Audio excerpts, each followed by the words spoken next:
YouTubers. Okay, before we get started, this video is a warning video. Don't mess around with the Kodak zi8's firmware. Now, why do I say this? Right, I shall explain. As you know, I've got a thing about dead pixels. As you can see there is a dead pixel, and it's getting bigger. Because of that, I saw on YouTube that there's a sort of pixel fix type program where it flashes blue, green and red over a sort of 2 minutes or whatever, and you're meant to play it through your LCD screen, and it's meant to get rid of the dead pixel. So first of all, I made my own one and I tried to record it, but obviously in this sort of lighting the picture quality wasn't great, and when it came to the white and black at the end, they weren't pure white or pure black. So then I remember reading that you can use the Arcsoft software to try and save a movie file to the same kind of format so that the Kodak will play it back actually on the screen. So I hook up my Kodak, because I hadn't installed the Arcsoft software yet. I plug it in, I go to install the Arcsoft software, and it's not there.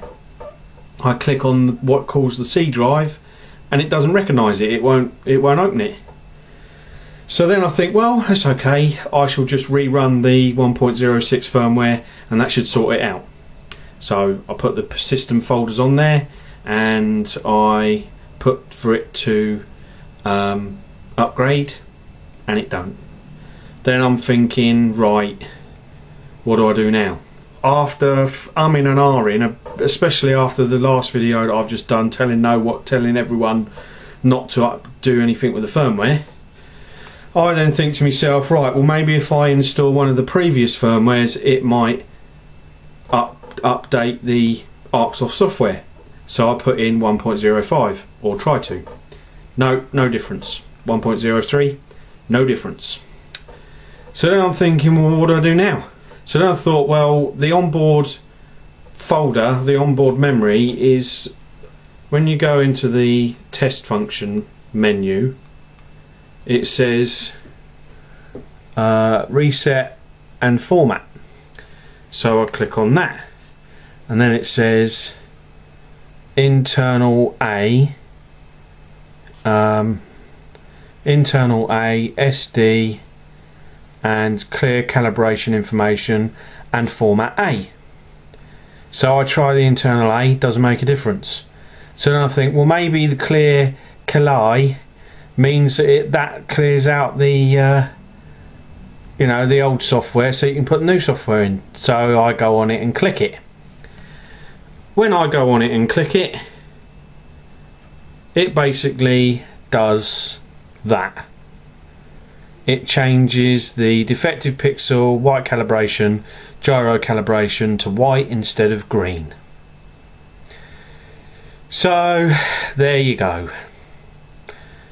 I've right old and nosed it up. Yes. So far I haven't seen that it's made much of a difference. The only difference that I've noticed is that I think the WVGA is a bit more sort of liney than it was before. Now, whether that has actually done anything to it, I don't know.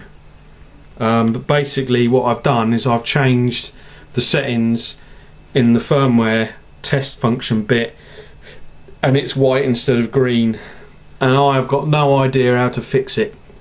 That is testament to listen to your own advice and don't mess around with the firmware on the Kodak. Okay, if you've got an old version of the firmware, update to the 1.06, but then leave it.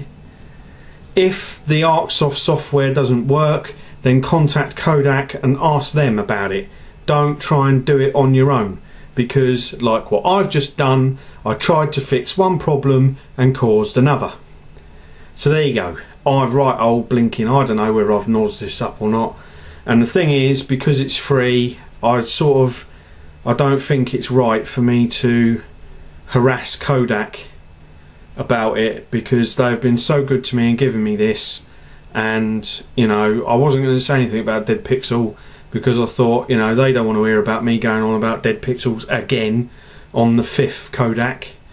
And especially now that I've mucked about with those settings, I just don't think it's right for me to sort of harangue them anymore, because they have been so good to me in sorting this out in the first place. So why am I doing this video? One, I'm doing this video to say don't mess around with the firmware. Two, if you've got any problems with your Kodak, contact Kodak before you do anything. Oh, and three, if there's anyone out there that knows how I can change those 3 settings back to green and get rid of the dead pixel, then I would muchly appreciate any input that you can give. Like I say, I don't really want to contact Kodak, because I sort of feel a bit bad that, you know, I've abused this Kodak and they've been so good to me and giving it to me in the first place. So I don't really want to sort of go to them and say, hey look, I've knackered up the one you gave me, here, give us another one. You know what I mean? It's just not right. If I could fix it myself, then that would be great. So if there's anybody out there that's got technical knowledge that can help me, then that would be great. If not, then I'll just keep trying to use it, and I'll use it until it don't work anymore. Yes, I mean, luckily I've got the Samsung as a backup, so there you go. So again, my last parting comment is, don't mess around with the firmware. No matter what happens, contact Kodak first and then go by their instructions. Don't try and do it yourself. Okay, that's enough from me. Hopefully I shall get this sorted out, and I shall see you all later on. Okay then, bye bye.